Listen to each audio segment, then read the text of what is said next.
Magandang araw mga kagabay, ngayon po ay March 9, 2025, araw po ng linggo. Napakaganda po ng gospel.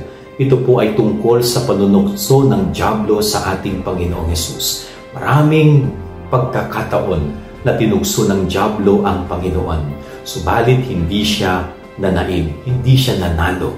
Okay? At alam po ninyo, magandang paalala po ito. Kung nagawang tuksuhin ng dyablo ang ating Panginoon, how much more tayo mga tao? Talagang paborito tayong tuksuhin ng dyablo.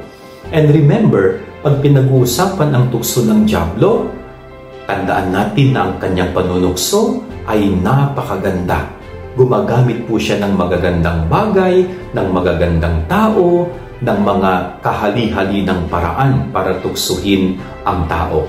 At pag nanunukso po ang dyablo, hindi ang kalakasan ng tao ang kanyang pinupuntirya, kundi ang kanyang kahinaan.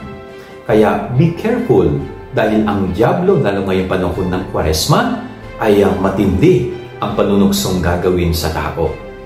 Titignan niya yung kahinaan natin at ipakikita niya yung mga kahali-halinang bagay sa atin. Kaya paano natin malalabanan ang mga tukso na ito? Una is yung panawagan ng Kwaresma, is yung dagdagan ng pagdarasal.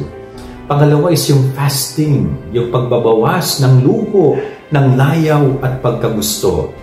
At syempre po, pangatlo is yung abstinence na sinasabi, pagtupad sa tungkuling ibinibigay ng simbahan.